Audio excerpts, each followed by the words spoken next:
All right, let's talk about constipation. And I know, not the sexiest topic, but it's so important. Because what if we've been looking at it all wrong? What if it's not just some simple plumbing issue, but a really complex signal your body is trying to send you? And what if the real root of the problem isn't even in your gut at all? If you struggled with chronic constipation, you've heard all the advice, right? Oh, just add more fiber. You need to drink more water. And look, for some people, that's enough. But for so many of us, it's just a frustrating dead end. You feel like you've tried absolutely everything and nothing really truly fixes it for good. And that's probably because the real issue isn't what you're putting into your gut, but what's happening in the system that actually controls your gut. So we need to zoom out a little. Let's shift our focus away from the digestive tract itself and look at the master control system, your nervous system.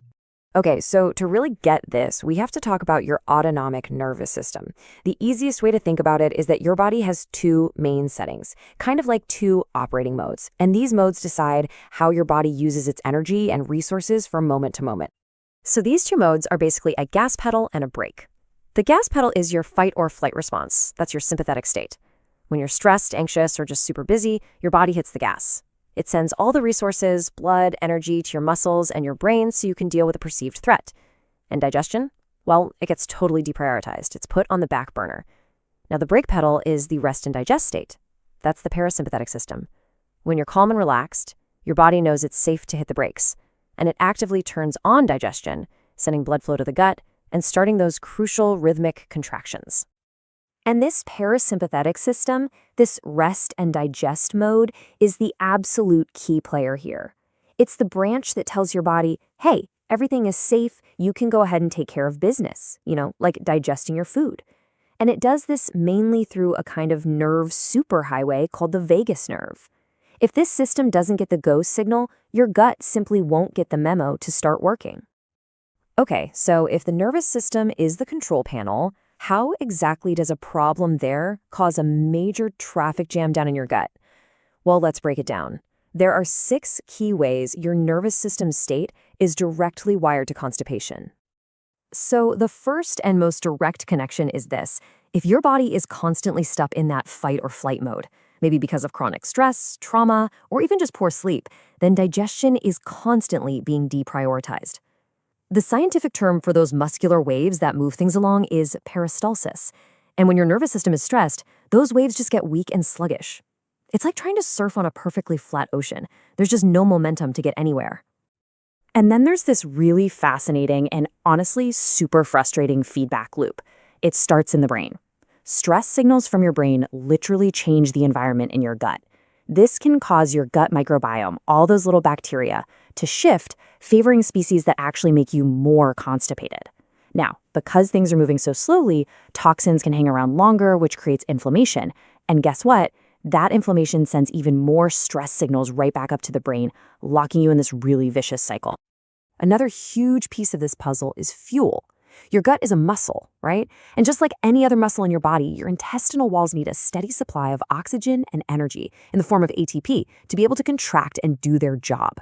In conditions that often go along with nervous system issues, like POTS, blood flow can be really inefficient. And that means the gut is literally being starved of the fuel it needs. It's like an engine trying to run on empty. And this isn't just some abstract theory.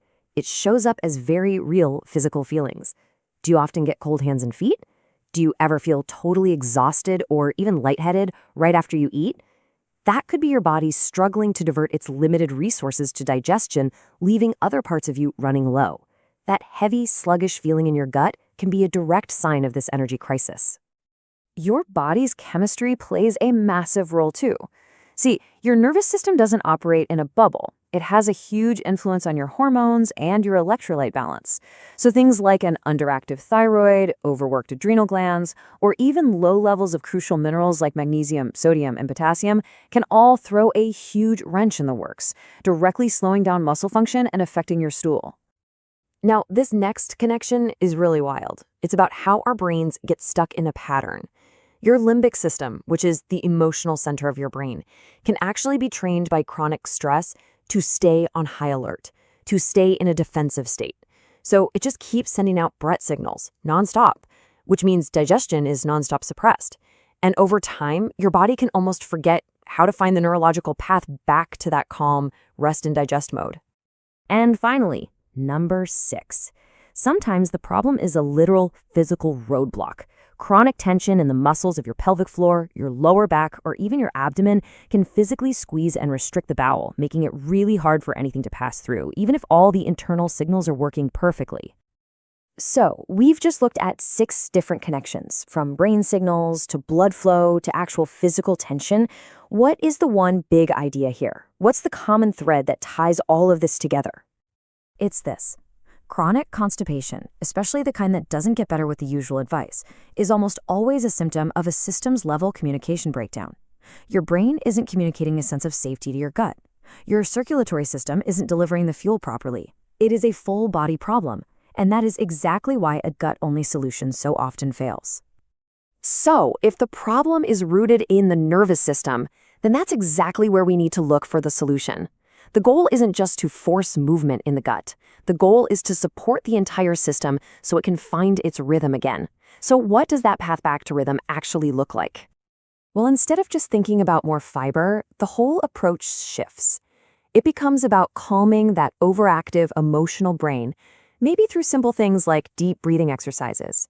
It's about gently restoring that rest and digest signal with things like gentle movement. It's about hydrating with the right balance of electrolytes, not just plain water. And it's about supporting your microbiome so it can start sending healthy signals back to your brain.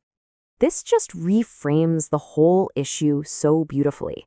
As one of our sources puts it, constipation isn't a failure of your gut. It's a message from your body. It's like an alarm bell saying, hey, I'm stuck in survival mode over here, and I need help feeling safe enough to get back into a state of rest and rhythm. So the next time you feel that sluggishness, that backup, instead of just reaching for a quick fix, maybe pause and ask yourself a different question. When you look at your stress levels, your energy, your overall sense of safety, what is your body really trying to tell you?